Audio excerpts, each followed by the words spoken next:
জাগিৰোডত সত্ৰীয়া সংস্কৃতিৰ সাধক ডক্টৰ খগেন শৰ্মাৰ উপজা দিন উপলক্ষে গ্ৰন্থ উন্মোচন।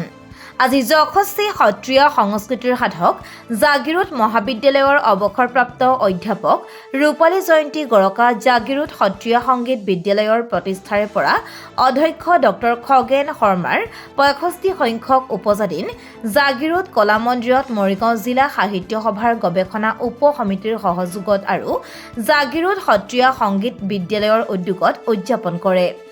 অৱন্তী কুমাৰ বৰাই আঁত ধৰা অনুষ্ঠানত আদিতে বন্তি প্ৰজ্বলন কৰে ভিন ভিন ক্ষেত্ৰৰ 10জন বিশিষ্ট ব্যক্তিয়ে।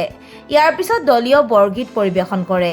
পিছলৈ সত্ৰীয়া সংগীত বিদ্যালয় পৰিচালনা সমিতিৰ কাৰ্যকৰী সভাপতি দিলীপ কুমাৰ মজুমদাৰৰ সঞ্চালনাত অনুষ্ঠিত গ্ৰন্থ উন্মোচনী সভাত ডক্টৰ খগেন শৰ্মাৰ তৃতীয়খন গ্ৰন্থ সত্ৰীয়া সংস্কৃতিৰ পমখেদি উন্মোচন কৰি আমাৰ অসমৰ সহকাৰী সম্পাদক তথা লেখক মণ্টু শইকীয়াই কয়, কৰ্মৰ ফল বতাহে বোৱাই নিয়ে।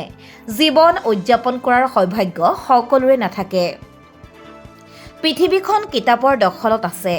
মন মগজুবোৰ ভালদৰে ৰাখিবলৈ ভাল ভাল কিতাপ পঢ়িব লাগিব। শিক্ষক সাংবাদিকসকলে প্ৰচুৰ পৰিমাণে পঢ়িব লাগে। অসম সাহিত্য সভাৰ কাৰ্যনিৰ্বাহক সদস্য তথা সাংবাদিক সাহিত্যিক দীপক শৰ্মাই সন্মানিত অতিথিৰ ভাষণত কয়, ডক্টৰ খগেন শৰ্মাৰ চিন্তা প্ৰবাহ বিশ্বজনীন। বিশাল বক্তব্যৰ অধিকাৰী ডক্টৰ শৰ্মা। বিশাল ব্যক্তিত্বৰ অধিকাৰী ডক্টৰ শৰ্মা। সৎ কৰ্ম কৰিলে জীৱনকালতে স্বীকৃতি পায়।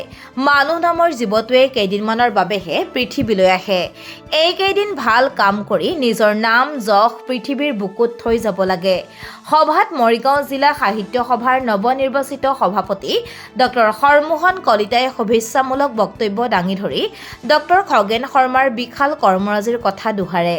সভাত জিলা সাহিত্য সভাৰ ভাৰপ্ৰাপ্ত সভাপতি মহেন্দ্ৰ শইকীয়া, সংগীত নাটক একাডেমী বঁটাপ্ৰাপক ৰঞ্জুমণি শইকীয়া, সত্ৰীয়া নৃত্যশিল্পী ৰিঞ্জুমণি শইকীয়া, তিৱা সাহিত্য পৰিষদৰ চৰকাৰী মনোনীত সদস্য খগেন চন্দ্ৰ দাস, জাগিৰোড সাহিত্য সভাৰ ভাৰপ্ৰাপ্ত সভাপতি অনিৰুদ্ধ ডেকাই নিমন্ত্ৰিত অতিথি হিচাপে অংশ লৈ বক্তব্য দাঙি ধৰে। সভাৰ আদিতে সভাৰ উদ্দেশ্য ব্যাখ্যা কৰে মৰিগাঁও জিলা সাহিত্য সভাৰ গৱেষণা উপ সমিতি কাৰ্যকৰী সভাপতি অধ্যাপিকা ৰূপা শৰ্মাই। সত্ৰীয়া সংগীত বিদ্যালয় আৰু মৰিগাঁও জিলা সাহিত্য সভাৰ গৱেষণা উপ সমিতিৰ সহযোগত আজি এইখন গ্ৰন্থ উন্মোচন হৈছে।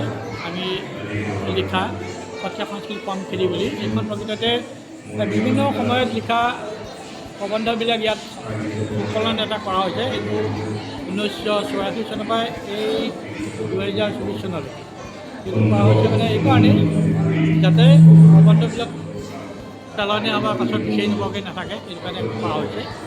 আৰু আজি ভাল লাগিছে যে আজি এই গ্ৰন্থখন উন্মোচন কৰিছে আমাৰ সংসদৰ সহকাৰী সম্পাদক মণ্টু শইকীয়াদেৱে, লগত আমাৰ সাহিত্য সভাৰ ৰাজ্যিক কাৰ্যনিৰ্বাহকৰ সদস্য দীপক শৰ্মাদেৱো আহিছে আৰু মৰিগাঁও জিলা সাহিত্য সভাৰ সভাপতি মহোদয়কে ধৰি পেলাই আমাৰ তিৱা অট'নমাছ কাউন্সিলৰ চৰকাৰীভাৱে মনোনীত সদস্য খগেন চন্দ্ৰ দাসদেৱ প্ৰমুখে বহুকেইজন ব্যক্তি আজি ইয়াত উপস্থিত হৈছে গ্ৰন্থখন উন্মোচন কৰাৰ কাৰণে। আৰু এই দিনটো কৰা হৈছে যে মোৰ জন্মদিনতে এই অনুষ্ঠানটো পতাৰ কাৰণে মই গৱেষণা উপ সমিতিক ধন্যবাদ জনাইছোঁ বা জাগিৰোড সাহিত্য বিদ্যালয়ক ধন্যবাদ জনাইছোঁ, যাতে এই মোৰ কাৰণে যে এটা দিন ক্ষতি কৰিছে ৰাইজে, সেইটো কাৰণে মই ধন্যবাদ জনাইছোঁ।